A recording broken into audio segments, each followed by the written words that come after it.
Welcome to another exciting edition of the $1 Million Peddlers. I'm Paper Guy. And I'm Mr. Magazine. Today, we're going to talk about media mail. Do you Very exciting. Very exciting, Dan. Got chills down my spine.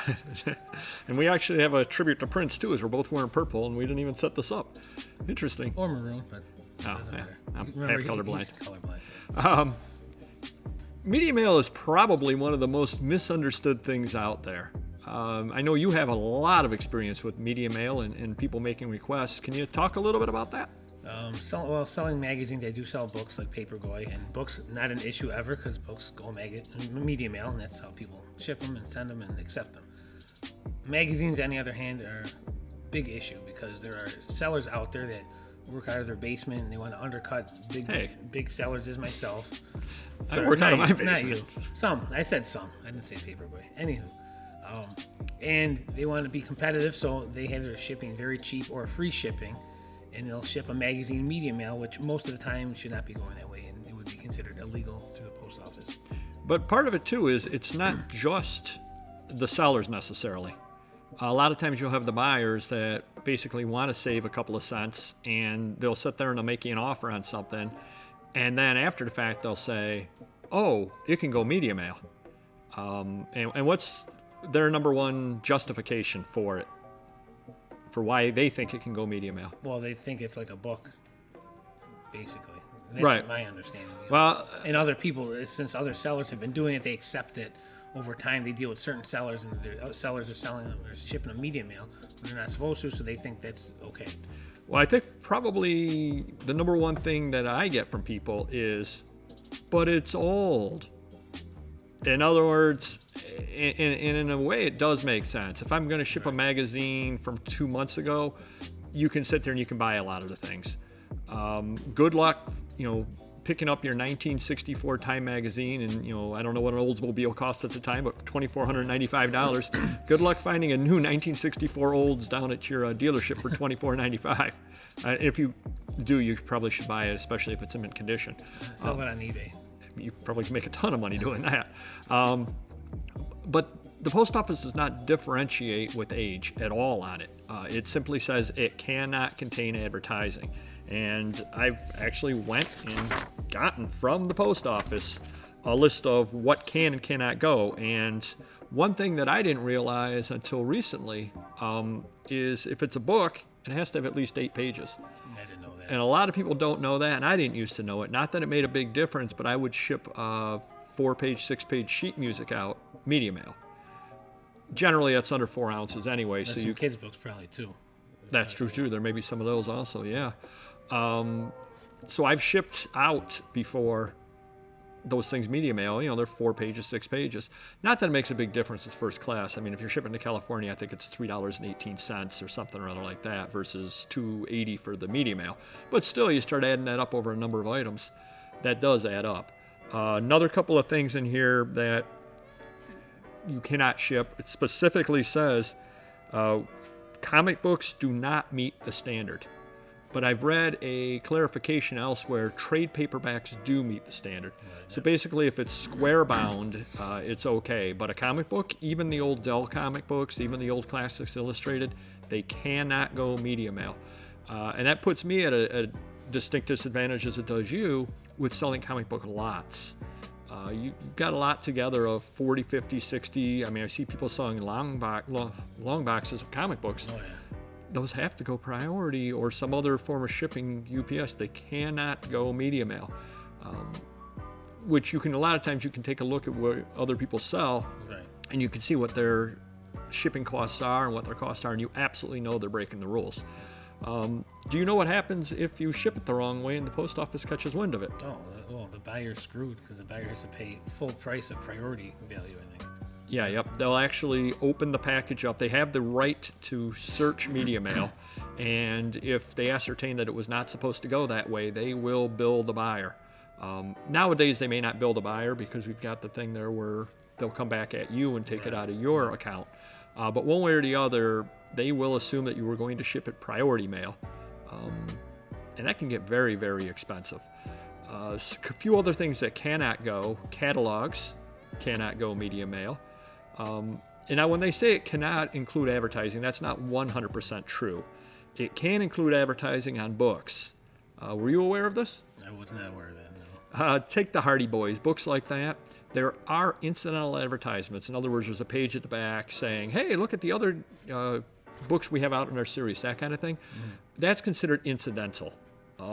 Same thing if you're shipping a record out media mail, and at the end of the record there's a little advertisement that says, hey, check out our next album, or check out the next book that we have, next record we have coming out about this.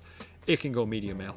Another things that cannot go: coloring books. I've actually read that elsewhere. Coloring books cannot go, which is kind of crazy to me, but they're not allowed to do that. Ditto with school yearbooks. School yearbooks cannot go because, generally speaking, there's local advertising in them. A little bit difficult to sell those kind of things if you're paying priority postage on it and nobody else is. Puts you at a distinct disadvantage. But again, if they open it up, they can charge you. Exactly. Speaking of which, having things opened up and being charged, not necessarily they open it up, but they check the weights. Have you had that happen to you before? I definitely check the weights, yep. And they adjust my account, every week or every month. It's a few bucks here and there. Sometimes I overpay, sometimes I underpay. Have you had any crazy stories about that? Do you know of anything you're going to tell me about? Not of yours. I've got a couple of my own, but I'm trying to lead up to you. For it. Sometimes they don't make any sense where I know it's a 12-ounce item and they'll say 1.5 pounds, or I'll put 2 pounds and they'll put 1 pound. So sometimes I think they just throw numbers on there, to be honest with you. I remember a couple of them jump right out. I had a small item, but it was shipped in a box. And I put it through as being 12 ounces, and they told me, oh, it was a t-shirt. That's what it was. And actually I shipped it in an envelope, but they said it weighed 4 ounces. There is no chance that a t-shirt with a backer with an envelope weighs 4 ounces. Crazy. They credited me back. And the great thing I love about that too is, have you ever paid any attention to what your refunds say? No, I don't believe so. Basically, it's like, we have ruled in your eBay dispute. And I'm going, what eBay dispute? I sent it out. I was happy to pay for 12 ounces. Yeah. And you're sitting there giving me $1.47 back. I do appreciate it, but I wasn't aware I was in dispute. Now, that was one that I definitely ended up ahead of the game. There was one that I ended up behind the game. Have you ever sold Saga magazines, Mr. Magazine? Oh, yes. Yep. What would you think a typical Saga magazine would weigh? Packed. Being older, I would say 8 ounces. I believe I had it down for 12. In all your experience of seeing Saga magazines, what's about the heaviest that you've ever seen a Saga It'd magazine? never be over 12. They said it was 2 pounds, and they charged me through it priority. And the real problem comes in, I cannot see where you can dispute it. And then you get down to it, how could I possibly dispute it? It's already gone through to the buyer. Yeah. So you just kind of grin and bear it, and sometimes they undershoot and sometimes they overshoot. No big deal generally. There have been a couple of times, though, where I've been negatively impacted, and I know you have as well. Sure. And that's with the measurements. Yeah. That's another thing. So you need to be very, very careful. If you're shipping anything larger, make sure that you've got it as small of a box as you can to ship it out safely. Because it's amazing how just an inch or two extra on that box can radically impact the cost. You'll see a lot of different videos out there where people will tell you, how to make boxes a little bit smaller, how to ship them safely in a smaller box. Definitely check those videos out. At some point we may post one as well, because it will definitely make a big difference. And while we're talking about shipping, I'm going to throw a little surprise on you. Here we go. You ship a lot of things internationally, correct? Yes.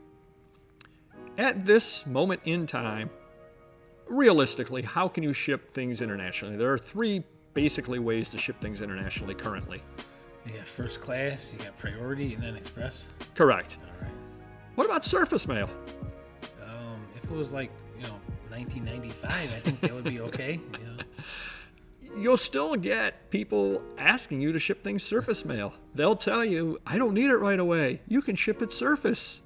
And you have to nicely explain to them that, I know how crazy it sounds, but yes, it does cost $24 for me to ship you a magazine. The old days, that was like $8, $10. And one of the big things that they'll always say to you is, well, this is crazy. I'm spending $10 on a magazine and it's costing $25 to get it shipped to me. And I always tell them that's what it's costing me. I'm not making any money on the shipping, and I cannot adjust the shipping. That's what it costs. One quick tip to you though, if you do ship internationally, the tier goes from 8.01 ounces up to 2 pounds. So if somebody's got a 12-ounce magazine and they're looking to buy and they complain about the shipping, I always tell them, if you find a second magazine of that title, I can ship it for free. So no additional shipping. And once in a while, somebody does buy that second magazine. So it's kind of a way to make deals pretty good for them on that side. So just to let you know, Media Mail, the definition is available right on the USPS.com website. You can get into some detailed explanations where they do mention coloring books and that sort of thing, because they do not mention it in this first thing here that they note, but it is right on there, because I know I've read that before.